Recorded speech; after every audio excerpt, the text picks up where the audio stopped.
Ana, tudo bem? Queria agradecer você ter aceito o nosso convite para estar aqui hoje, participando desse projeto inovador, diferente, que a gente quis trazer aqui para a plataforma Ação contra a Corrupção, do Pacto Global da ONU Rede Brasil, que é essa série de 8 episódios de videocast que a gente vai fazer, em que eu vou bater papo, é para ser um papo descontraído mesmo, com compliance officers ou diretores de integridade. Depois eu vou perguntar para você também essa diferença de nomenclatura, para a gente trazer um pouquinho aí para frente, para a luz e para esse papel de influência mesmo, os compliance officers, né? As pessoas que exercem essa função nas empresas, que são próximas aqui do Pacto Global. E para a gente desmistificar um pouco a profissão, explicar para as pessoas que realmente não sabem o que um compliance officer faz, tem medo do compliance officer, para a gente também aproximar mais o compliance officer das outras áreas de negócio da empresa. Então, eu entendo que o compliance officer deve estar super próximo da liderança de uma empresa, por exemplo, com o tema de integridade, mas espero que a gente consiga aí fazer esse nosso papel de disseminar esse tipo de informação. Então, queria só explicar para o pessoal que está assistindo que esse episódio faz parte de uma série de videocasts que a gente está fazendo aqui pelo Pacto Global da ONU Rede Brasil, que é para trazer essa conversa e trazer um acesso aí para o público em geral desses compliance officers que eu, no meu dia a dia, tenho o prazer de trabalhar muito diretamente e que gostaria que vocês conhecessem também mais sobre a vida, a profissão, o histórico, a carreira. Então, é para ser um papo gostoso e descontraído. Mas, para a gente começar, Ana, eu queria que você se apresentasse e falasse o que você faz hoje. E aí, depois, a gente pode entrar um pouquinho mais em como você chegou aqui nessa sua posição que você tem hoje. Combinado. Bom, primeiro eu queria agradecer, parabenizar pela iniciativa. Acho muito legal a gente sair da vala comum, olhar para a pessoa atrás daquele cargo que realmente traz um pouco de receio para algumas pessoas, né? Então, é uma iniciativa muito bacana, é um prazer enorme para mim estar aqui representando a Ana Carracedo e também a EGE Saneamento. Então, falando um pouco de mim, acho que uma menina simples que em algum momento da vida se apaixonou pelo que eu enxergava de carreira de diplomata. Não sei de onde isso veio. A gente tem isso em comum, então, também. Eu cheguei a fazer a prova uma vez. Olha só. Isso é muito engraçado, porque eu nunca cheguei a fazer a prova. Eu acho que eu vivi por muitos anos aquela síndrome da impostora, de achar que não dava, né? Eu não sei se isso tem a ver com a criação, eu não sei se tem a ver com o fato de ter estudado num colégio alemão, que de alguma forma levava muito de forma não declarada, mas levava muito a mulher para esse lugar de segundo posto, né? Então, eu era apaixonada por aquilo, mas eu não achava que era possível para mim, não me achava inteligente, assim, eu ia bem na escola, na minha visão, porque eu era esforçada, não inteligente. E acho que eu convivi isso por muito tempo, e toda vez que eu entro num desafio novo, eu convivo um pouco com isso e tenho que voltar para a pera, né? Isso está muito enraizado na sua criação, na sociedade, e você é capaz. Mas acho que convivi muito com isso. E aí, quando eu fui fazer faculdade, meus pais também, né, que são fruto também dessa sociedade, chegaram para mim e falaram, você tem 3 opções na vida, que é você ser médica, como seu pai, você ser advogada, como sua mãe, ou você ser engenheira, que no Brasil parece que também tem altos e baixos. Então, assim, não sai muito disso. E aí, eu falei, gente, mas assim, não quero nenhuma dessas coisas, né? E aí eu fui procurar o que mais se assemelhava ao que eu tinha de instinto, de paixão. A administração não dava, porque na época era coisa de quem não sabia o que queria da vida, e para os meus pais eu precisava saber o que eu queria da vida. Então, eu achei economia, porque eu achei essa coisa da discussão entre os países, a macroeconomia, como é que você faz para levar uma sociedade para frente. Eu achei que aquilo combinava comigo e fui para essa área. Tive muita dificuldade de terminar a faculdade, principalmente quando entrava em econometria. Eu falava, gente, isso daqui é grego, não faz o menor sentido, como é que eu fujo daqui? Mas, por outro lado, na parte não só de história, sociologia, diplomacia, relações humanas, eu ia muito bem. E aí fui chamada para estar nesse grupo que eu te falei, que era um grupo de filosofia da economia do Pércio Arida, onde tinham 3 alunos, eu era uma delas, muito mais sorte do que capacidade, mas eu me encantava ali com a discussão com diversos economistas. Ainda assim, eu acho que eu fui meio deixa a vida me levar, prestando trainee, vendo onde dava para entrar. E na medida em que eu fui caminhando, eu acabei caindo, fui para a KPMG, que é uma consultoria grande, né? E fui muito para a área de governança, riscos e compliance, mas na época a governança era o que estava mais em voga, né? As empresas, eu peguei o boom do mercado de capitais brasileiro, então vi as empresas naquela corrida para entrar na bolsa, me especializei nisso. Depois eu fui me especializar em riscos em função dos derivativos, então sai correndo para entender o que é. E aí eu fui para a Votorantim como gerente de riscos no primeiro momento. E aí eu estou antecipando a nossa conversa. Faz a próxima pergunta, que senão eu vou matar todo o nosso podcast. Não, mas é isso. Eu tenho curiosidade para entender mesmo se o compliance sempre nasceu com essa tríade, governança, riscos e compliance. Porque eu acho que hoje a função do compliance officer é muito distinta, muito diferente. E a gente vai entrar mais nisso também. Mas surgiu, então, como um irmão ali dessa tríade. Também, às vezes, para a empresa, surgiu aliado ao jurídico, mas isso também já se desvinculou, que eu também acho que é muito diferente. Mas é engraçado você comentar isso. Então, você mesma tinha essa função.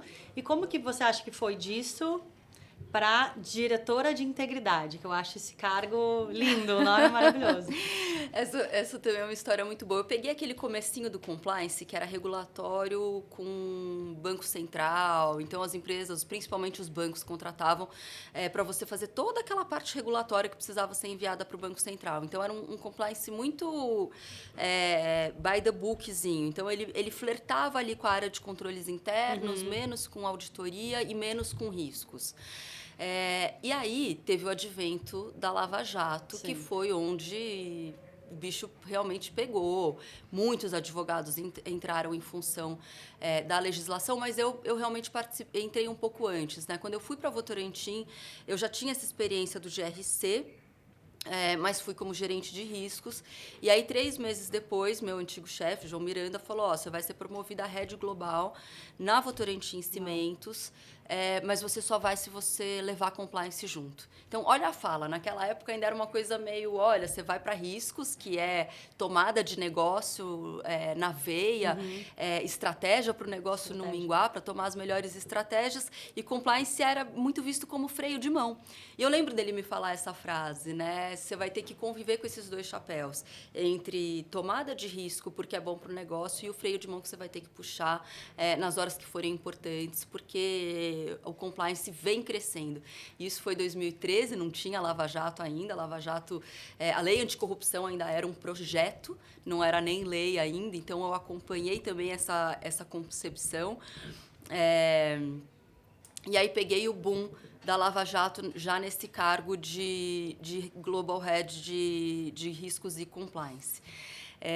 E aí foram quase 5 anos nesse cargo. Depois eu volto para a holding da Votorantim.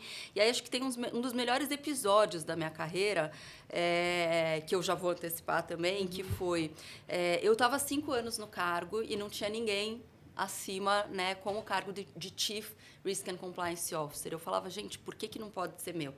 Né? Qual que é o problema de eu sentar nessa cadeira se já sou eu que toco esse processo como um todo? E aí um dia eu fui jantar com o Pércio Arida, que acompanhou minha carreira desde sempre, e aí ele me falou: Ana, sabe qual que é o problema? Na verdade, ele me chama de Paula, né? Então ele falou: Paulo, o problema é que vocês, mulheres, vocês dão o sangue, trabalham demais, fazem tudo o que vocês têm que fazer, só que vocês acham que vai vir uma entidade de lá de cima e falar: nossa, como você trabalhou, toma aqui uma promoção. Isso não vai acontecer. Então, você quer ser promovida, você tem que chegar no seu chefe e falar: olha, tá na hora. E aquela ficha nunca tinha caído, porque eu acho que eu sempre batalhei muito esperando a entidade ou o chefe olhar. E eu hoje, com 33 pessoas abaixo de mim, tenho certeza que a gente não consegue olhar para o todo. Então, eu fui lá com a cara e coragem e falei: olha, tá na hora. E aí, meu chefe falou, eu entendo, mas você tem 37 anos e na Votorantim todo mundo dá esse passo por volta dos 40. É uma empresa centenária, onde a gente prepara muitas pessoas para esse passo, envolve uma série de decisões. Tipo, você já está como membro do comitê de auditoria, né? Também não é que a gente não tá fazendo o que a gente tem que fazer. E aí eu falei, pois é, mas minha mãe sempre disse que eu não sou todo mundo. Então, me dá um prazo de quando isso pode acontecer. E aí, a gente trabalha com isso para ver se também é o que eu tenho no meu interesse, né? E aí, acabou rolando. Foi muito legal. Mas eu acho que foi a melhor dica que eu poderia ter tido de uma pessoa que sempre foi mais cargo público, fez o plano real, né? O que ele entendia de fato da carreira das mulheres, mas acho que ele teve mulheres muito importantes na vida dele que ele também ajudou aí ao longo da carreira. Não, que genial que esse conselho, né, veio de um homem, né? Acho que ele tem que ser reconhecido mesmo por isso. Mas então você virou Chief Risk Officer ou alguma coisa assim, mas hoje na EGEA você é diretora de integridade. Você acha que é só uma mudança de nomenclatura, é só uma brasileirada para sair do inglês? Ou você acha que realmente é um cargo diferente, o que você exerce hoje? Eu acho que eu trouxe a mesma pegada e talvez por isso a EGEA tenha me contratado, porque eu sempre enxerguei compliance como a somatória de regulatório com ética. Tá. Já era isso que eu colocava nos meus treinamentos lá atrás. E aí, quando a EGEA começa a procurar uma liderança para essa área, foi quase que um encontro de almas, um match, exatamente. Porque eles tinham uma pegada que né, o saneamento é uma proposta para a gente melhorar a vida das pessoas.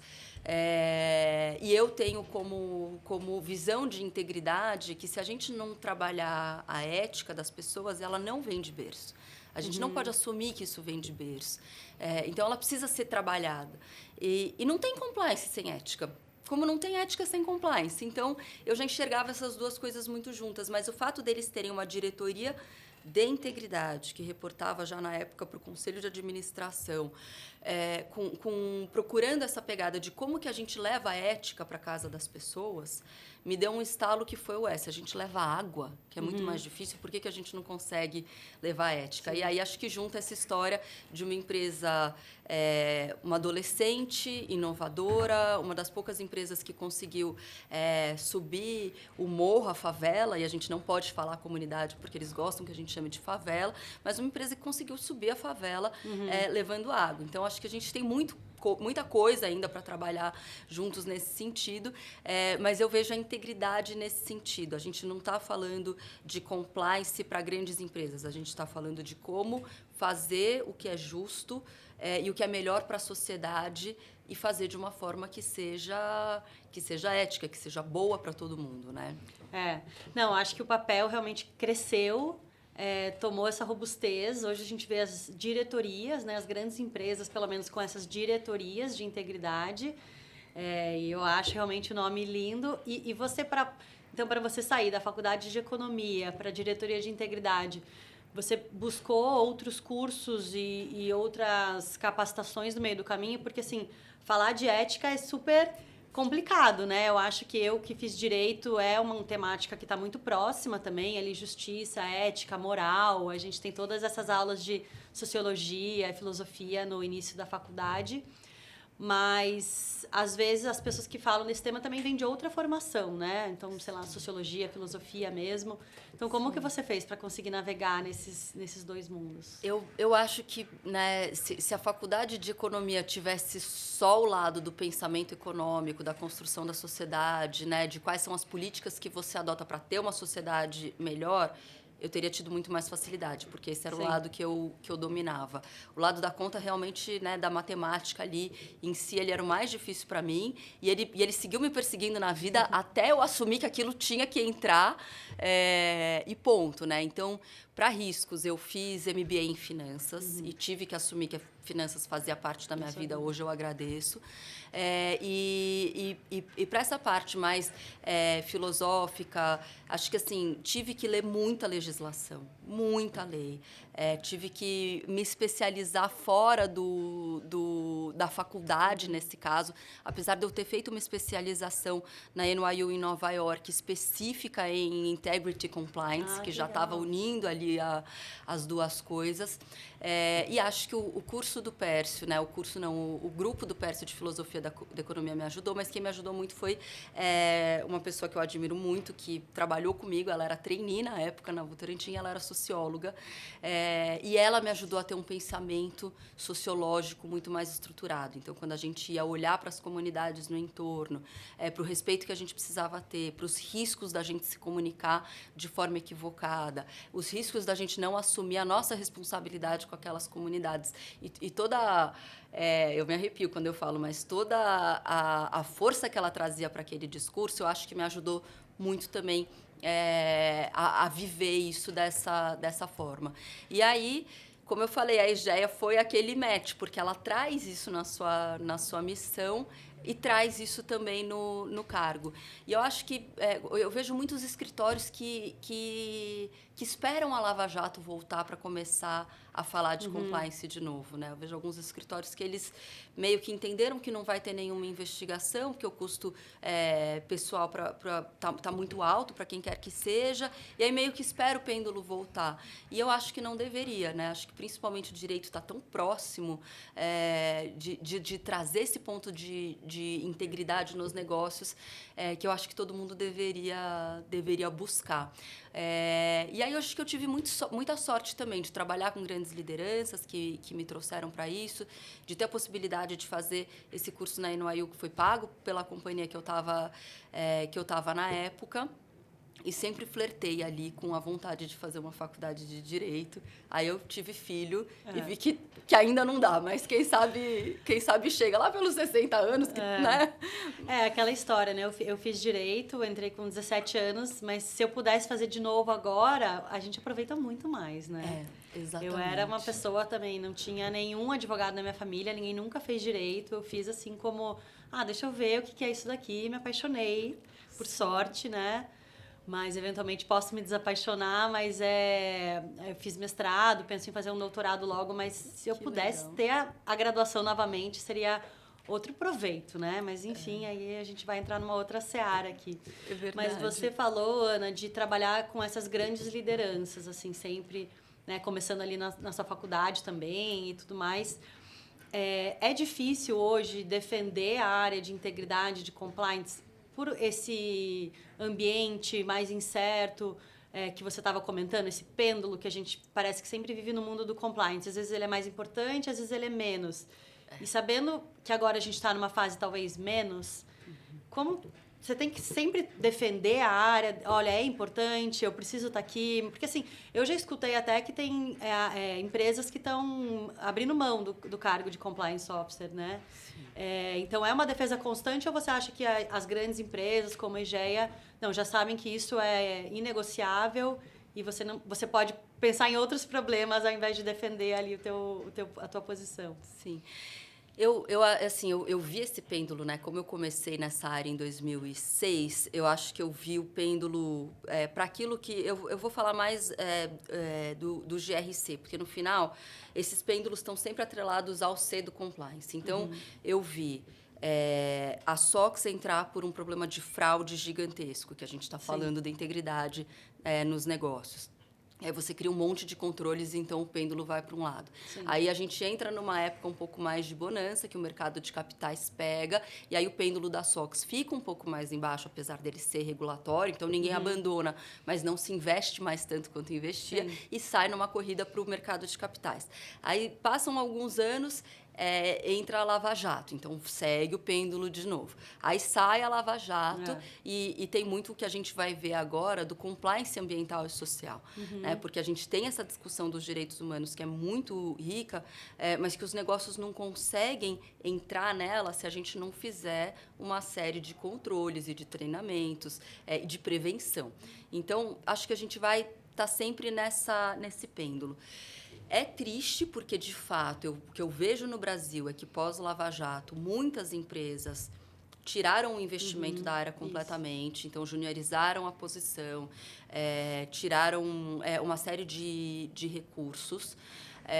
O que eu acho uma besteira, porque quando esse pêndulo voltar, são justamente as empresas que vão estar mais fragilizadas. E, por outro lado, eu acho que o mercado de capitais não topa o rojão que ele tomou na época da Lava Jato pela segunda vez. Então, pensa o seguinte, né? No mundo, todas as multinacionais seguem expostas, porque o assunto continua forte em muitos países do mundo, aqui não. No Brasil, o mercado de capitais tem um receio de que isso tudo aconteça de novo. Então, qualquer empresa que vá se endividar e me fala uma que não vai, vai precisar passar pelo que o mercado de capitais está colocando de controle, os bancos que dão crédito. Então, eu vejo o BID, né, que quando eu comecei a minha carreira, já era uma referência, mas hoje eu vejo eles pedindo para as empresas uma série de políticas que estão muito adiantadas até do que o próprio Compliance Officer viu ao longo desses anos. Então, e você segurar essas políticas, né, não é uma coisa fácil. Quando você vê um fornecedor seu com alojamentos que levam para o trabalho análogo ao escravo, não é um júnior que vai peitar o diretor de engenharia. Tão simples quanto isso. Então, você juniorizar a posição, eu acho que é uma besteira. Então, eu acho que esse pêndulo vai voltar via ESG e todo mundo vai ter que sair correndo de novo. Então, o efeito manada que a gente vê no mercado de capitais, ele acaba acontecendo no compliance de novo. Todo mundo tira o investimento e todo mundo volta e coloca o investimento. Então, eu, graças a Deus, hoje, eu não sei se graças a Deus ou graças à forma como eu conduzo também o trabalho, que eu tento fazer de uma forma leve. Acho que essa veia de riscos, de entender o que o cara da primeira linha de defesa está passando, o que aquele líder de business unit, de negócio, está enfrentando no dia a dia, para eu simplesmente não taxar não pode. Eu acho que a forma como eu conduzo talvez tenha me resguardado um pouco na posição. E aí a IGEA entende pela via da integridade, entende pela via de fazer negócios da melhor forma, pela via da sociedade e também pela via do mercado de capitais.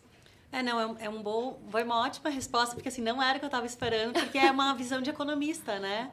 Eu tenho uma visão de advogado, talvez eu esteja um pouco mais pessimista do que você. Porque é isso, a gente não pode nunca, assim, por mais que as empresas tenham adotado a integridade, o ESG ali como coisas muito relevantes na sua pauta, são empresas que a maior preocupação no final do dia é a parte financeira, né?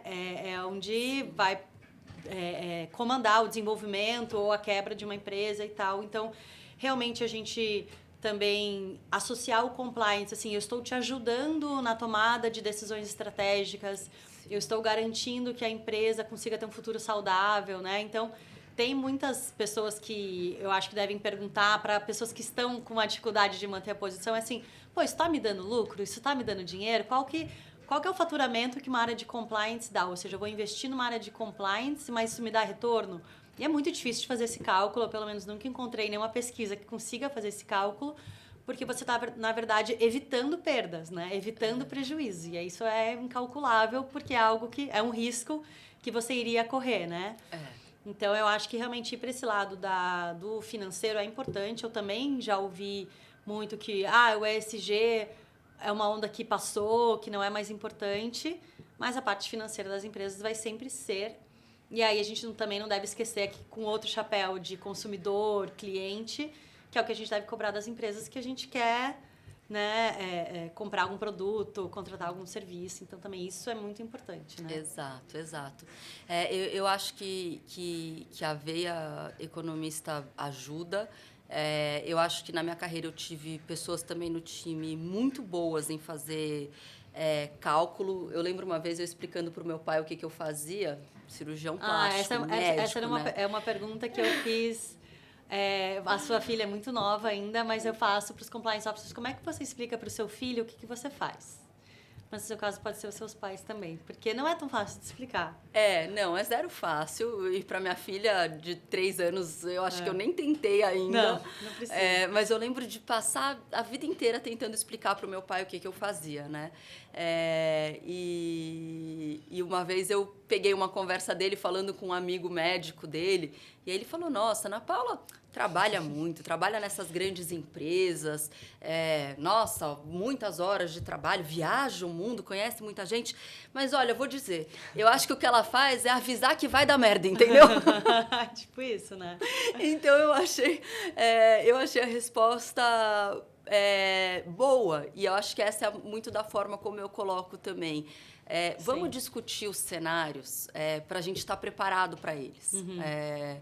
E na medida em que a gente está preparado, a gente consegue dar uma resposta. Então, no carro, vindo para cá, eu estava numa reunião com o vice-presidente de uma das nossas operações, que é muito grande, e a gente estava justamente discutindo o mapa de riscos, né? E aí ele falou, puxa, mas eu não vejo isso acontecendo. E eu falei, que bom, porque a ideia aqui não é ver o que está acontecendo, porque o risco que está acontecendo, ele já materializou. Sim. A ideia aqui é a gente se preparar para... E se alguém pedir uma taxa? E se o poder paralelo disser que a gente não pode operar lá? Sim. Como é que a gente se previne para, primeiro, não deixar chegar o pedido, que eu acho que esse é o mais importante, mas ele pode acontecer. E aí, se acontecer, o que você vai fazer? Vamos pensar juntos? Então, acho que essa dinâmica de você entrar profundamente nos negócios é uma coisa que eu vi sendo feita muito pouco, né? Eu vi principalmente na época da Lava Jato uma corrida e várias pessoas falando, nossa, implementei um programa de compliance em 6 meses. Então, você implementou errado. Você implementou uma coisa que a CGU pede, que alguém pede, mas assim, qual que é a essência daquela empresa? E eu lembro de já ter sido pressionada por conselhos e comitês de, não, você precisa reformular tudo isso rápido, colocar a sua marca. Tudo bem, mas a minha marca não pode ser vazia. Então, deixa eu ver o que rola em Manaus. Deixa eu ver em Xambioá como é que é o negócio, a fábrica, a cultura. E acho que quando você consegue fazer essa conexão genuína com o negócio, porque sentadinho na Faria Lima você não vai resolver, mas quando você consegue fazer uma conexão genuína e ela não é fácil, ela não é trivial, se você não alimenta, ela morre no dia seguinte. Então, acho que todas essas coisas ajudam você a ter um compliance que está lá estruturado para atuar com qualquer falta de ética, seja de parceiro, seja de um executivo, qualquer falta de segmento de um procedimento, né, busca as raízes do porquê que aquilo não deu certo antes de limar as pessoas. Acho que a gente viveu muito em função da Lava Jato também, os compliance officers tinham que dar uma resposta rápida. Então, realmente não foi trivial. Mas eu acho que eu estou com meu pai, né? Se for falar o que um diretor de integridade faz, eu acho que a gente ajuda a não dar uma porcaria ali no meio do caminho. Mas será que também... Porque, assim, essa passa muito por uma visão, talvez, de apagar incêndio e ir no detalhe da circunstância de cada matriz, de cada filial, desculpa, etc. Mas seria muito difícil, em vez de tudo isso, tentar implementar uma cultura ética que, assim, seja, então, a base, e aí depois as pessoas vão conseguir tomar suas próprias decisões. Você acha que isso existe no futuro? Seria possível? Ou seria muito difícil? Realmente, a gente tem que pensar no caso a caso, e aí estudar o risco, e aí pensar no plano de mitigação daquele risco. Porque, assim, falar utopicamente, de filosofia, ética, um pouco do que a gente estava falando aqui, fica muito intangível para o mundo corporativo. Voltando a um dos meus líderes, o Caruso, toda vez que eu levava um material para o conselho, ele falava, você precisa tangibilizar essa discussão. Então, eu acho que em todos os cargos, se a gente entra muito na filosofia, a gente tem uma dificuldade de seguir com aquilo. Então, a minha visão é um pouco assim. Primeiro, construir uma cultura em qualquer empresa não é uma coisa trivial. Sim. né? Porque o aprendizado ele vem da repetição e da simplicidade, Sim. não da complexidade e da rapidez. E os negócios são feitos na complexidade e na rapidez. Então, você acaba sendo uma contracorrente que precisa se segurar, e aí tem muito ajuda do RH, ajuda da liderança, para você construir, junto com a cultura da companhia, esse pensamento ético, né? E aí a gente vai muito na discussão de cultura de vamos definir os valores do que a gente quer, mas fala-se pouco dos valores ou as condutas que a gente não valoriza, mas que elas acontecem muito no nosso negócio. E toda empresa tem elas. Então, a forma de você ultrapassar por isso é abraçar e desconstruir, que é uma coisa que demora alguns anos. Sim. E aí, de novo, né, quando você tem uma pressão por resultado, acaba saindo da mesa quem está olhando para o longo prazo, né? E aí tem uma outra discussão filosófica que eu amo, que eu faço com meu amigo Fernando Mascobi, que mora em Nova York. Ele tem dado muito essa palestra, que é: a gente segue operando num modelo econômico de 1930. Olha quanta coisa mudou. A gente segue olhando para o curto prazo, a gente segue medindo os países com base em produção. Então, você pega o recurso natural, você transforma ele em produto e você entuba no consumidor. Porque você precisa dar o EBITDA do final do ano. Sim. Assim, não faz mais o menor sentido. Então, eu acho que tem tanta coisa disruptiva que vai acontecer nos próximos anos. E voltando para a pergunta, porque eu fui embora, né? Mas eu acho que a ética nos negócios ela tem que ser tratada com as decisões que seu funcionário toma no dia a dia. Porque se a gente for entrar com qualquer filósofo, né? Quantas vezes a gente dá treinamento e traz o Karnal, que é incrível, o Pondé, tantos outros. Acho que eu me lembro de já ter feito evento com todos eles. E todo mundo adora, mas as pessoas têm uma dificuldade de levar aquilo para o dia a dia. Então, a única forma de você ir mudando vai entender o que é o dilema ético do sujeito. Acho que idealmente anda junto, né? Porque realmente ter aquela missão, visão na parede da empresa, a pessoa passa ali, lê aquilo todo dia, mas internaliza ou identifica numa situação prática, às vezes não, né? Não. Porque também muitas dessas palestras que são excelentes, quase que não tem como você não concordar com o que está sendo dito ali. Mas o compliance e o risco é muito a zona cinzenta, é muito o meio do caminho. Então, você sabe que você não pode, né, aceitar uma propina, mas essa propina nem sempre é uma mala de dinheiro que vai estar na sua mesa, né? Então, tem muitas zonas cinzentas e, por isso, nesses pontos, porque os treinamentos nunca vão conseguir dar conta de todas as zonas cinzentas, que essa parte de conversa, e que você falou muito bem, cultura de integridade é muito importante. Porque aí você ensina a pessoa, o colaborador, o funcionário, a tentar pensar sozinho o que a minha empresa espera que eu faça, né? O que a nossa cultura determina e diz e etc. Então, isso é... Não, e você falando essencial. Me lembrou do meu chefe, né? O Radamés.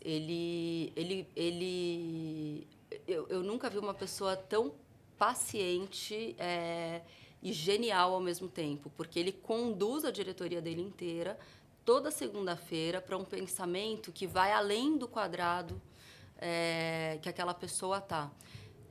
Eu tenho zero paciência para isso, então estou aprendendo todos os dias, porque é aquilo, senão você determina como as coisas têm que ser e não cria essa cultura. E acho que tem tantas nuances nisso, né? De você olhar para fora do seu microambiente, de você entender da natureza das pessoas e, de fato, ler sobre isso, que eu acho que é uma coisa essencial. No final do dia, negócios são pessoas. Compliance é feito por pessoas. Isso. E o wrongdoing, né? A conduta equivocada é feita por pessoas também. Então, se você não entende a natureza das pessoas, acho que talvez, ao invés de direito, talvez para os mundos de hoje fosse até adequado ir seguir para uma psicologia. Eu acho que tem muito a ver. Tem muito a ver, exatamente. Então, a gente precisa o tempo inteiro linkar essas coisas, mas eu acho que a gente tem uma missão na área de integridade, de compliance, que é deixar a conversa mais simples. E uma das coisas que eu fiz, eu coloquei no ano passado a meta para a gente refazer o programa de integridade, não com a linguagem da área de compliance e integridade, com a linguagem do negócio. E eu achei que fosse ser muito simples. Até a hora que a gente viu que a gente estava completamente embebido com aquele linguajar, a gente não conseguia explicar, em outras palavras, o que era aquele programa. Então, como é que você fala que a importância da due diligence é para você assegurar que um fornecedor seu não esteja fazendo algo que vai impactar a sua imagem? De uma forma simples, né? A gente não quer nenhum trabalhador nosso ou terceiro trabalhando como um escravo, em alojamentos ruins, numa situação ruim, mas isso não vem de forma natural e trivial. Sim. Então, acho que cabe a nós também dar esse passo para a gente conseguir deixar ali a integridade mais junta dos negócios da empresa. Não, essa simplificação é essencial, até porque a empresa é composta por pessoas, como você falou, dos mais diferentes entendimentos, escolaridades, backgrounds e tudo mais. Sim. Então, a gente do direito já vem com esse cacuete da graduação, né? Então, fala due diligence, investigação de risco, canal de denúncias. As pessoas nem entendem o que é isso, né? Então, se o compliance é para a empresa, para ajudar a empresa, a primeira coisa é entender se a comunicação está sendo bem feita. Então, eu acho que uma nova vertente que talvez aí os diretores de integridade, o compliance officers vão ter que se alinhar muito é comunicação. Sim. Porque é o que eu estava te falando antes. Sempre que você passa um treinamento sobre ética ou sobre integridade, as pessoas, não, é lógico, faz sentido, eu entendi. Mas aquilo está...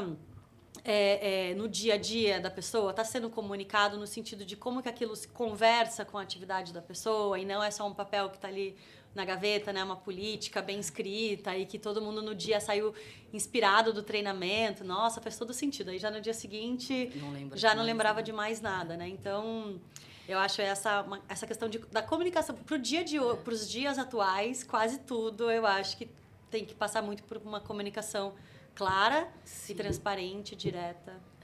E acho que a gente tem que sempre tomar o cuidado, né, de olhar as duas vias, trazer inspiração para que as pessoas queiram repetir e, ao mesmo tempo, trazer um pouco do risco para que elas tenham receio de quando aquilo aparecer, para que elas estejam atentas, sim, não para que elas tenham receio.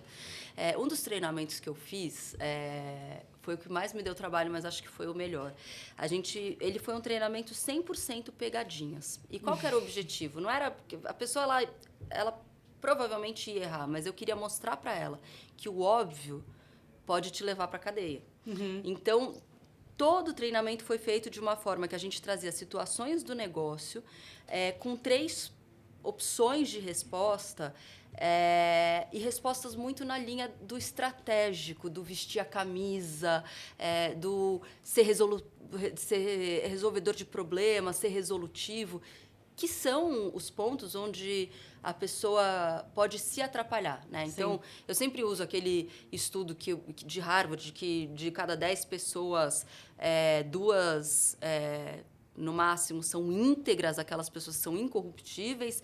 Outras 3, acho, vieram ao mundo para ganhar em cima dos outros. E todos nós estamos aqui sendo influenciados. Então, dentro dessa influência, quais são as pegadinhas? É aquilo que é estratégico, que se você não fizer, a empresa vai perder rios de dinheiro, que você precisa vestir a camisa, que você precisa resolver. E aí, essa síndrome do super-herói que a gente tem faz com que, às vezes, tome decisões que são completamente equivocadas, né? É assim que você acaba pagando uma taxa, é assim que você acaba indo numa direção de um negócio, porque você precisa vender, você precisa comprar, você precisa não sei o quê, quando você vê, você está quebrando ali alguma regra e achando que você está sendo ético. Acho que esse é o principal problema. Então, as vertentes ou tentando disso, pesar, né? assim, o que é mais importante aqui, ser ético aqui ou fechar esse negócio? Não, fechar o negócio talvez seja mais importante. Eu acho que às vezes nem tem esse pensamento, Xan. Eu acho que às vezes o pensamento nem passa pela ética, vai numa linha de é tão óbvio que eu preciso fechar esse negócio. Acaba passando na frente já automático, sem parar e fazer esse pensamento. Tanto que o resultado desse treinamento, 60% das pessoas se atrapalharam. E elas sabiam que elas estavam fazendo um treinamento de integridade. Mas por quê? Porque o óbvio parecia ser resolver aquele problema naquele momento. É isso, é o que você falou. a corrupção, ela não é necessariamente uma mala preta debaixo de uma mesa lá em Brasília, num restaurante. Sim. Ela tem N formas. Sim. Das mais simples às mais, assim, as pessoas que fazem isso, elas são inteligentes. Sim. Elas conseguem driblar o sistema. Então, se você não conecta com isso e não vê onde está a casca de banana e ajuda as pessoas a enxergar, fica uma conversa que tem uma vala gigantesca entre o que você fala e como você aplica no dia a dia. E a pegadinha tá muito porque normalmente a corrupção acontece por meio de um relacionamento construído, né? Então, poxa, mas é meu parceiro. Não, mas a empresa é da minha tia. Não, mas esse colega já me ajudou muito antes. Ele não iria me fazer alguma coisa ruim. Então, é muito complicado. Aí, eu também acho que seria incrível conseguir estudar isso, essa parte comportamental humana. Mas é triste, né? Que a gente tem essa característica como humanidade, talvez, né? Tentar se beneficiar de alguma maneira, de alguma situação ou de outra. E o mundo corporativo não escapa disso, né? Sim. Então, mas eu queria te fazer ir para uma outra temática também, que eu sei que é cara para você e que o mundo corporativo também não escapa, que é uma questão mais de gênero também. Então, você acha que, de alguma maneira, o compliance, essa questão mais de governança, de transparência, de seguir as regras, de ter algumas políticas que servem como defesas bem colocadas, é mais importante para as mulheres que estão no meio corporativo ou você acha que independe? Não, eu tenho certeza que é mais importante. Eu acho que a Ana Paula, de 28, 27 anos, tinha certeza que não era, né? Naquela época eu achava que as mulheres chegarem nos altos cargos era só uma questão de tempo, porque a gente entrou no mercado de trabalho depois. E aí eu fui vendo que não, né? Que o sistema, incluindo as mulheres, ele está todo parametrizado para você não chegar. Uhum. E as mulheres estão sendo influenciadas todos os dias a acreditar que só uma delas vai poder chegar. Sim. Que é uma cota. Que é a fora da curva. Né? É a fora da curva, exatamente. Aí por isso que você lida com tanta frustração, com síndrome de impostora, com o fato de você não achar reclamar que os seus direitos. Não reclamar os seus direitos, exatamente. Então, acho que esses desafios, eles seguem muito presentes. Eu tive muitos homens que me ajudaram. Hoje eu tenho muitas mulheres que me acompanham também nessa jornada, que enaltecem, que vibram com você quando você faz uma coisa bacana, quando você atinge alguma coisa legal, ou que estão ali com você quando, né, tá Sim. tudo uma droga e você precisa de ajuda. Mas não foi isso que eu vivi na minha carreira. Na minha carreira eu vivi muita rasteira vinda de mulher. Uhum. E acho que hoje, olhando para trás, isso é muito triste, né? Não culpo, porque, de novo, acho que é todo mundo machista em desconstrução, acho que o mercado está nessa tentativa de desconstrução, mas de forma consciente por alguns e inconsciente por uma grande manada, segue indo nessa mesma trilha, né? E algumas coisas simplesmente incomodam. Eu lembro que eu tive uma psicóloga que ela falava assim, você vai incomodar. Porque a sua presença, a sua segurança, a sua forma de falar, a forma como você consegue trazer atenção para você, vai incomodar muita gente. Uhum. Então, ou você assume que é isso mesmo. Eu lembro que ela falava assim, você tem um rabo, e você tenta enfiar o rabo debaixo da mesa. E assim, na hora que ele sai batendo na cara de todo mundo. Então, assim, assume que ele está lá. Isso me ajudou muito, que foi essa coisa de assume essa postura, assume que vai incomodar e tudo bem, passa por cima disso também. Não fica ali vivendo com a frustração disso, porque você não pode mudar as pessoas. Então, acho que a gente evoluiu muito, mas acho, sim, que se a gente não tiver ainda a cota, se a gente não olhar para os números, se a gente não assegurar que você tem no processo seletivo um número adequado de mulheres participando, não importa qual a vaga, né, se é extremamente masculina, eu acho que se não tiver isso, vai demorar mais do que os 100 anos que a gente tem de projeção para ter o mínimo de igualdade. E por que dessa igualdade, né? Quando a gente olha, acho que nessa coisa do GRC, de cada hora você precisar olhar por um prisma, eu tive muita diversidade sempre nos meus times. E não foi uma coisa pensada, foi, puta, preciso resolver esse problema atrás de quem que eu vou. E a riqueza desse universo é gigantesca. Então, quando você olha para uma diretoria, ela composta por homens, cis, brancos, né, dos seus entre 45 e 60, gente, não tem como ter um pensamento fora da caixa. Eles pensam iguais, são frutos da mesma forma de criação, da mesma sociedade, né? Não, mas é importante isso que você falou. Eu acho que não há dúvida de que o mercado de trabalho é diferente para as mulheres e para os homens. A gente tem várias questões de ganhar salários mais baixos, a questão da maternidade, a questão dos assédios, né? Mas muitas vezes as mulheres também são algozes de outras mulheres no mercado de trabalho. Eu também já passei bastante por situações assim.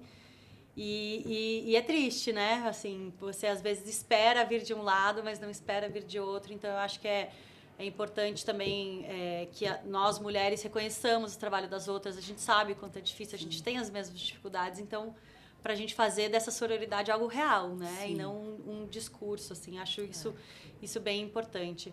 E a gente, como você sabe, né, no Pacto Global, na Plataforma contra a Corrupção, a gente está formando aí um grupo de trabalho para falar justamente dessa temática de corrupção e gênero.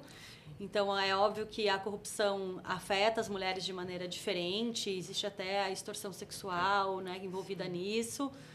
Mas o que eu queria comentar com você é assim, como que a gente faz com que as mulheres que almejam tanto essa posição de liderança, ou seja, olham para esse espaço que sempre foi masculino, ao quererem chegar lá e alcançarem essas posições, como fazer para mudar o jogo? Então, e não perpetuar um esquema de corrupção que já acontece, ou aquelas conversas no restaurante tarde da noite em que os cargos, as promoções são definidas, ou aquelas coisas. Então, assim, como chegar onde os homens estão, mas ser diferente do que os homens são hoje, né? Também não querendo generalizar, mas como a gente sabe, existem estudos que comprovam que a corrupção não necessariamente tem um gênero mais corrupto que outro, que são diferenças de oportunidades. Então, se a gente está falando de diferenças de oportunidades, hoje quem tem mais oportunidades, principalmente para essas posições de poder, são os homens. Como que as mulheres fazem para chegar lá, mas não ser mais um homem, né? Praticamente não vestir calças, né? Um paletó e perpetuar o que já acontece.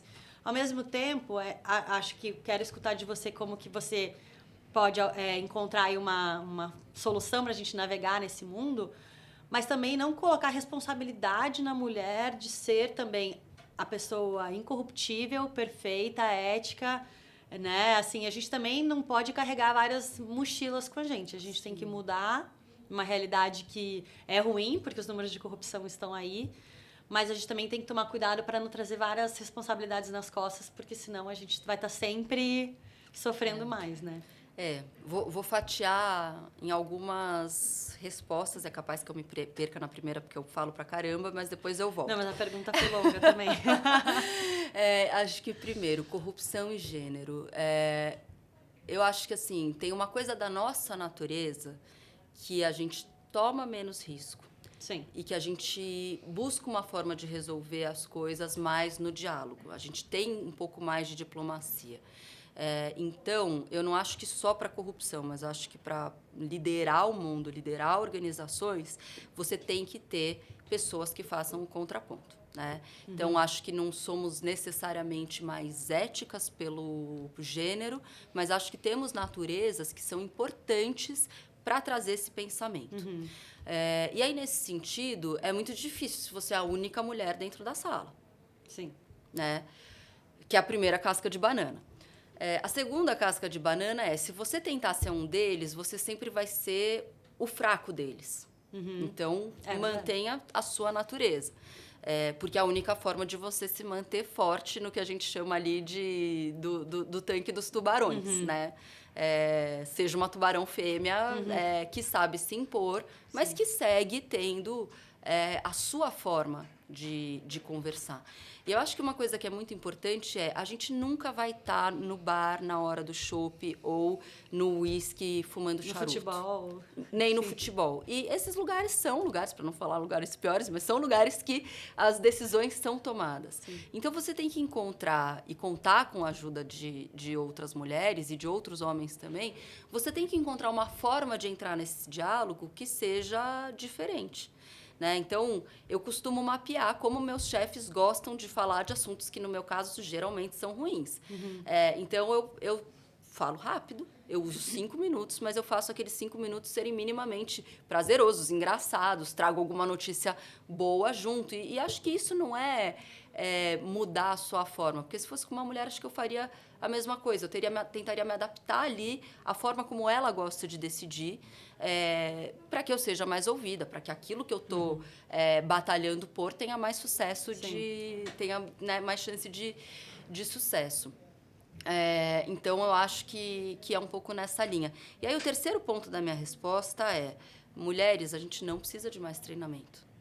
O que eu mais vejo agora treinamento para mulheres CEOs. Algum CEO foi treinado para ser CEO? Então, assim, por que as mulheres precisam ser treinadas, gente? Você está no mesmo mercado, você está batalhando muito mais, passando por muito mais obstáculos, você provavelmente está muito mais preparada do que aquele cara. Então, por que você vai aceitar entrar num treinamento para te preparar para a liderança?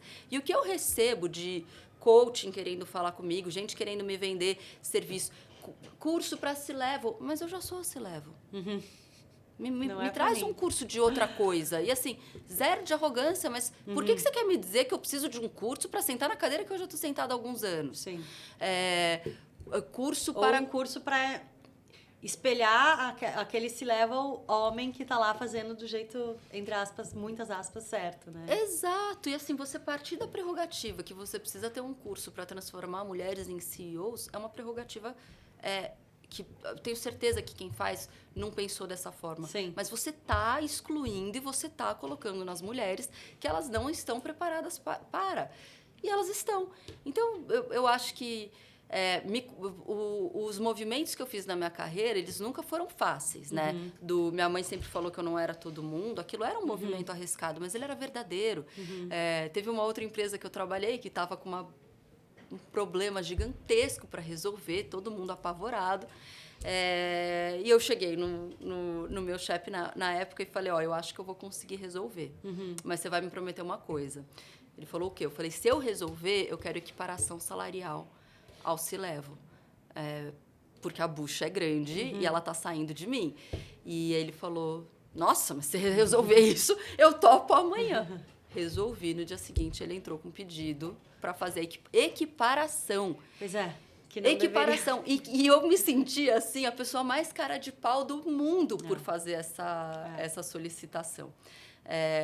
Então, assim, tem vários momentos que a gente se boicota.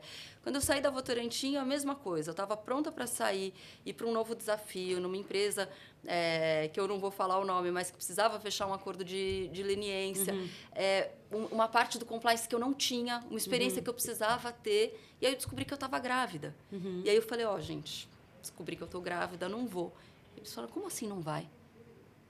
2 homens. Você tá louca de não ir? Aqui a gente enxerga a vida como uma dádiva. A gente enxerga que mães são mais cautelosas ainda com o processo decisório, e isso é bom. A gente enxerga que mulheres que têm filhos dão conta de muito mais coisa do que as mulheres que não têm, então elas estão preparadas para muito mais. Vem grávida. E aí eu falei, nossa, tomei uma lição de 2 homens héteros, cis, liderança. Mas estavam embebidos numa cultura muito, muito boa, né? Muito positiva. Muito boa. E uma das coisas que um deles me falou foi, você tem noção que os 6 meses de licença maternidade não é nada se comparado ao tempo que eu vou ter de contratar uma pessoa errada, dessa pessoa não ter fit com a organização, dela Sim. não saber o que ela precisa fazer, de eu precisar mandar ela embora. Nessa brincadeira foram 2 anos. O que é uma licença maternidade?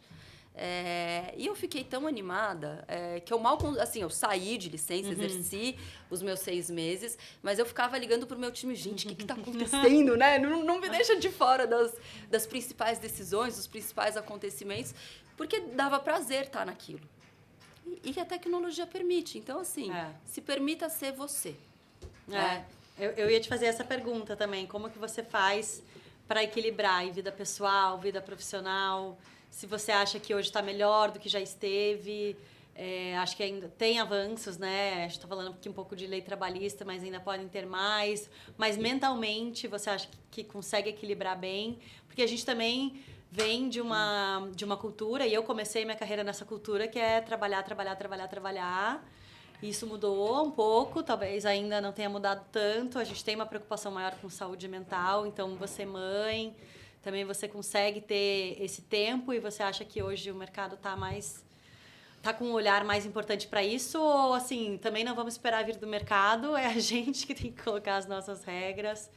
Eu acho que nesse caso generalizar o mercado não é bom, porque eu acho que tem empresas mais conscientes e tem empresas menos conscientes, né? Eu vi um post da Mercedes Extinco da Natura, que eu tenho uma super admiração, que ela tá comemorando os 20 anos dela de empresa ao lado do filho. E ela fala, quando a gente começou essa jornada, você tinha 2 anos de idade. Então tá claro que aquela empresa abraçou a ideia da maternidade. Sim. E a Mercedes é auditora, entendeu? Sim. Assim, lidava com coisas muito espinhosas também.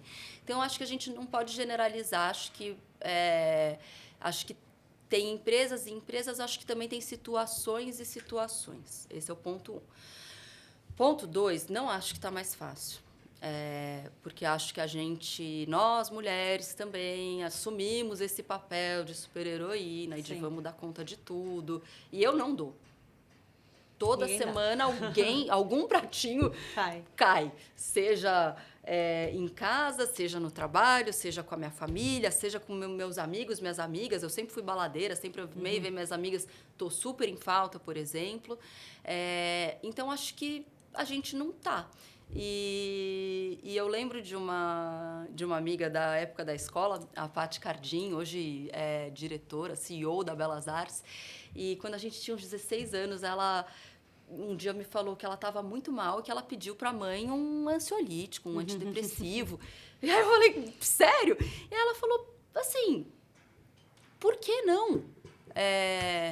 O meu fundo do poço tem que ser raso, eu tenho que estar preparada para o que vem pela frente. Então, você vê, uma menina de 16 anos, na verdade, é uma mulher já tomando as decisões que para ela são as melhores. Então, quando a gente deixa de julgar e entende que aquilo é o que a pessoa precisa, tá tudo certo.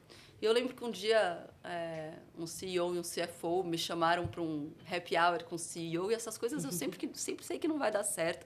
Me esquivei de ir até o dia que ele falou, não, minha filha, hoje você vai. O que você tem hoje depois do trabalho? Nada, né? Então vamos. E aí fui.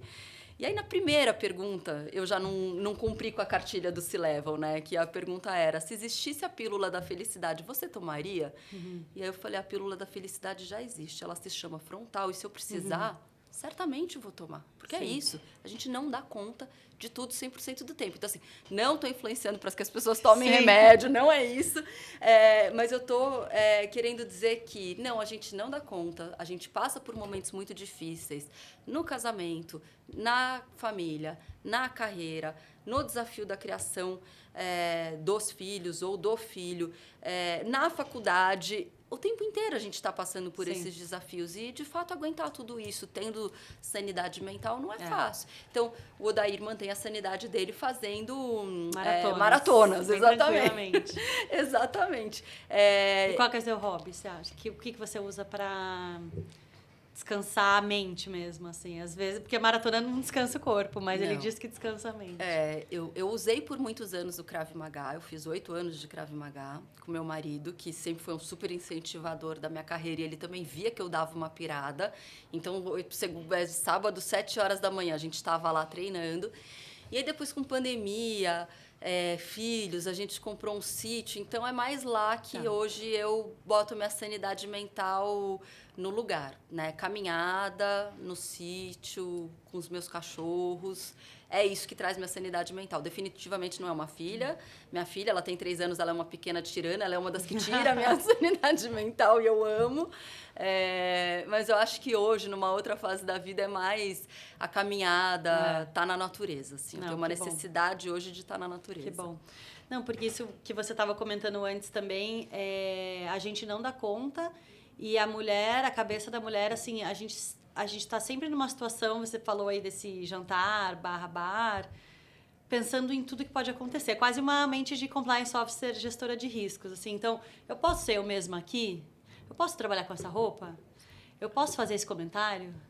Eu posso fazer esse elogio? Ou eu posso me posicionar aqui? Porque sempre a gente vai pensar lá na frente o que vão pensar, ou só pensar, ou realmente qual a consequência que aquilo pode ter, né? Então, a gente nunca está muito relaxado, né? Tomara que, eventualmente, a gente chegue num momento em que a gente consiga, dentro de uma empresa, dentro de uma organização, conseguir ser quem a gente é, né? Tá seguro do que a gente não ficar pensando e pisando em ovos e assim, sabe? Se eu fizer esse comentário, o que vão achar? Ou vão achar mais, ou vão achar menos? A nossa cabeça, às vezes, que não relaxa, né? Eu lembro de uma fase da minha vida, eu sonhava com a reunião do dia seguinte. Uhum. E aí eu acordava cansada, porque na minha cabeça aquela reunião já tinha acontecido e foi. eu tinha que fazer de novo. Então, isso é o exemplo do estresse mental, né? De como você fica naquela situação de eu não posso errar porque eu sou mulher. Né? E eu vejo homens falando atrocidades e passa batido, porque assim, todo mundo pensa em coisas que... Sim. Em comentários burros, Sim. né? Se você não entende daquele tema, você vai fazer um comentário que talvez não seja pertinente. E tudo bem, mas o problema é que para o homem passa muitas vezes desapercebido, para a mulher não, aquilo fica. Então, eu vi mulheres, assim, porretas, que faziam e aconteciam e seguiam em frente, faziam todos os comentários que elas queriam. Eu vi mulheres que não faziam nenhum e morreram também por isso. Eu sempre tentei seguir numa linha ali, no meio termo, né? De olhar bem o ambiente, cabeça de gestor de riscos, e tentar trazer essas pontuações no momento certo. Mas, às vezes, eu lembro do rabo da psicóloga, às vezes eu taco o rabo e vou embora e tá tudo certo. Infelizmente, acho que a gente não está no momento ainda de ter essa segurança. A gente não chegou no momento ainda nem da gente ter representatividade na sala, que é muito triste, né? Eu sou uma otimista, mas eu também sou realista. Não estamos ainda no momento de segurança, não. Não, a gente tem que ser. Não, e Ana, para a gente encerrar, eu não queria terminar sem te fazer a pergunta de como foi a sua experiência como coordenadora aqui da plataforma Ação contra a Corrupção. O que você mais lembra, assim, ou você traz para a sua carreira hoje de que foi legal, marcante? E o que você deseja aqui para agora que a gente está aqui nessa função? O que você espera?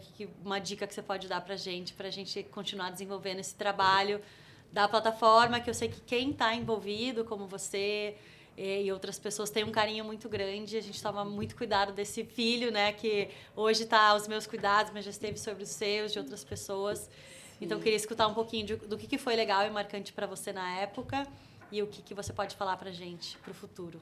Olha, foi um dos períodos mais bacanas da minha vida. E, assim, eu tenho lembranças muito boas. Primeiro porque quem começou a minha campanha para eu ser coordenadora da plataforma foi o Reinaldo Guto. Antes que eu percebesse, ele já estava fazendo campanha para mim, me promovendo, falando que o sucessor tinha que ser uma mulher, e que o sucessor tinha que isso, tinha que aquilo. Então, ele fez muita campanha para eu entrar nesse local que eu não tinha... Pretensão, assim. Acho que talvez um pouco a impostora achava que não era o meu lugar de fala, né? Então, foi muito legal ter sido puxada para isso pelo Reinaldo, que eu falo, né? Tá na essência dele essa coisa de puxar, de ajudar o outro, que é muito bonito. Depois, quando eu entrei, eu tive a sensação que aquele curso que eu fiz de lobby, né, nos Estados Unidos em 2003, 2004, 2005, eu estava pondo em prática na plataforma, porque eram muitos atores para a gente trazer para uma discussão. E eu lembro que o meu desafio da Ana Aranha na época era: vamos parar de falar que a gente tem que começar a treinar nas escolas, porque se a gente for nesse caminho, a gente só vai resolver o problema daqui a 30 anos. Então, vamos falar do que a gente pode fazer agora. Então, acho que teve muito dessa coisa de negociar, de trazer, de influenciar no individual, para que as pessoas comprassem aquela ideia, lidando com múltiplos interesses na sala, tentando eu e ela gerir um pouco desses interesses, né? Sim. Porque cada membro da plataforma, e hoje eu sou um deles, tem um interesse específico. Então, você lidar com todos esses interesses e levar um grupo que é grande, na minha época já era o maior grupo do Pacto e hoje ele está muito maior. Sim. Então, você levar esse grupo que é grande para um lugar de trabalho, onde todos estejam na mesma pegada e no mesmo norte, é muito desafiante. E você vai perdendo pessoas pelo caminho, e algumas batalhas a gente perde para poder ganhar a guerra. Então, eu acho que a gente segue nessa linha. Acho que agora você está num período ainda mais desafiador,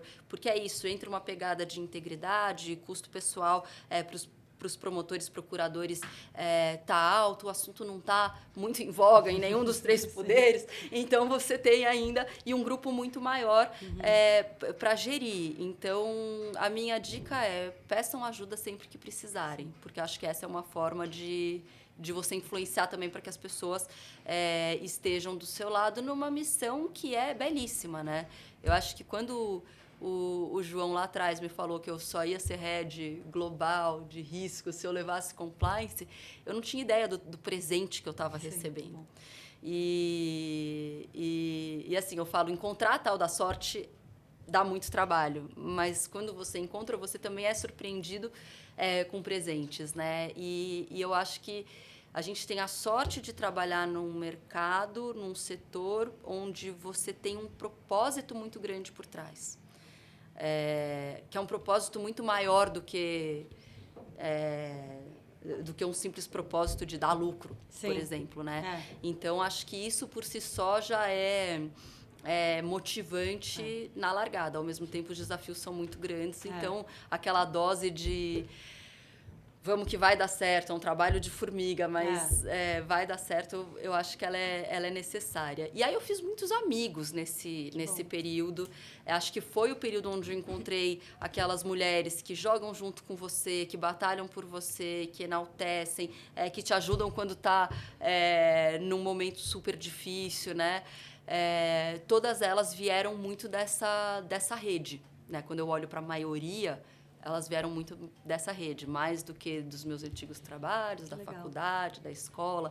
Então, eu acho que ter oportunidade de estar perto da rede do Pacto Brasil, né, que tem uma conexão ali com a ONU nos Estados Unidos, ela é um presente.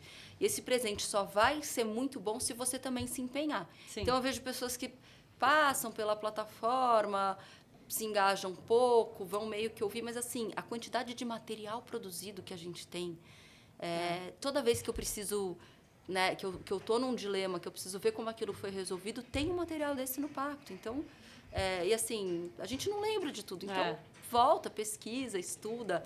Eu me arrepio, assim, eu acho que é um lugar de pessoas que todas têm uma coisa pessoal, de missão e de querer o bem da sociedade que é muito grande. Então, tem que aproveitar. E eu te desejo todo sucesso nessa empreitada. Obrigada. Conta comigo. Não, a gente conta sim. E, não, eu acho que é isso. Todo mundo que trabalha com esse tema, mesmo o compliance, a integridade, é um pouco missão e propósito, porque não é, como você falou lá atrás, não é algo rápido. Então, no mínimo, vai ser médio e longo prazo. Se tem médio e longo prazo, já é ali o teu propósito de mudar alguma coisa nesse sentido, né?